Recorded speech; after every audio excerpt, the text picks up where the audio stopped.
এই মুহূর্তের সবচেয়ে বড় খবর HD Live 24/7 এ। বড়ি খবর। Breaking news now on HD Live 24/7। Kamalpur মহকুমার চানকাপ এলাকায় আমাদের ভারতের ট্রেড ইউনিয়ন কেন্দ্রে ত্রিপুরা রাজ্য ওয়ার্কিং কমিটির সদস্য এবং কমলপুর মহকুমা CI2 সম্পাদক আমাদের দেবাশিস দাসের বাড়িতে আমরা এসছি এজন্যে যে গত 3 দিন আগে গভীর রাতে দুষ্কৃতিকারীরা, রাজনৈতিক দল দ্বারা আশ্রিত দুষ্কৃতিকারীরা দেবাশিস দাসের বাড়িতে আগুন জ্বালিয়ে, পেট্রোল ঢেলে আগুন জ্বালিয়ে তার ঘরের সমস্ত ভেতরের আসবাবপত্র সহ সমস্ত ঘরকে ভর্তিত করে। আপনারা দেখছেন এবং এই কাজটা আজকে ত্রিপুরা রাজ্যে 2018 সালে বিজেপি সরকার আসার পর এ ধরনের মানুষের প্রতি মমত্ববোধ না দেখিয়ে, মানুষের প্রতি বর্বরতা, মানুষের প্রতি নিষ্ঠুরতা, এটা এই বিজেপি শাসনে ত্রিপুরা রাজ্যে গত 8 বছরে একের পর এক ঘটনা ঘটে চলেছে। তবে দেবাশিস দাসের বাড়িতে এই ঘটনা একটা প্রথম নয়। যেহেতু তিনি বামপন্থী গণতান্ত্রিক আন্দোলন করার মধ্য দিয়ে মানুষের সাথে থাকেন, মানুষের জন্য কথা বলেন, তার জন্য 4 বার তার বাড়িতে আগুন লাগানো হয়েছে এবং রাস্তায় বিভিন্ন সময়ে আক্রমণ করা হয়েছে। অপরাধ কি?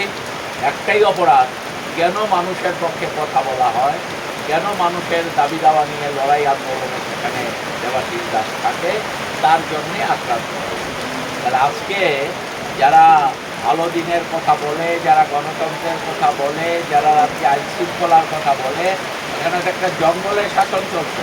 গণতন্ত্র বলে কিছু নেই সারা দেশে, আর আমাদের সারা দেশে এবং ত্রিপুরা রাজ্যে আজকে জঙ্গলের শাসন চলছে। আইন শৃঙ্খলা বলে সমস্ত কিছু ভেঙে পড়েছে। প্রশাসন পুরোপুরিভাবে শাসক দলের কবজায় চলে গেছে। এখানে লুটপাট, দুর্নীতি আর মানুষের প্রতি অন্যায়, অবিচার, বর্বরতা করা ছাড়া এই সরকার নতুন কিছু দিতে পারেনি। এমনকি মানুষের দৈনন্দিন চলাচলের, এই যে আগরতলা থেকে আমরা আসলাম, যে রাস্তা দিয়ে আসলাম ন্যাশনাল হাইওয়ে, এটাকে ন্যাশনাল হাইওয়ে বলা দূরের কথা, স্থানীয় গ্রামের একটা রাস্তার চাইতেও খারাপ অবস্থায় আছে।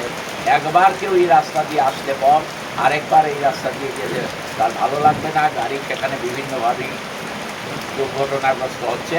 তাহলে যেদিকেই দেখবেন, যে কারণে একটা সরকার তার থাকার কথা, মানুষের জন্য কাজ করার কথা, মানুষের জন্য দায়িত্ব পালন করার কথা, সেটা তো করছেই না।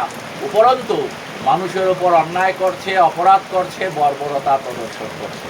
তাই আমরা এ রাজ্যের জনগণের কাছে আবেদন জানাবো যে এই ধরনের বর্বরতা আজকে শুধু দেবাশিস দাসের ঘরেই হয়নি, সারা ত্রিপুরা রাজ্যে যেটা হচ্ছে, এটা আগামী দিনে আপনার ঘরকেও ক্ষতিগ্রস্ত করতে পারে। তার জন্য আসুন সবাই মিলে দলমতের ঊর্ধ্বে উঠে ত্রিপুরা রাজ্যে পুনরায় শান্তি পরিবেশ, সম্প্রীতির পরিবেশ ফিরিয়ে আনার জন্য সকলে আমরা ভূমিকা পালন করি।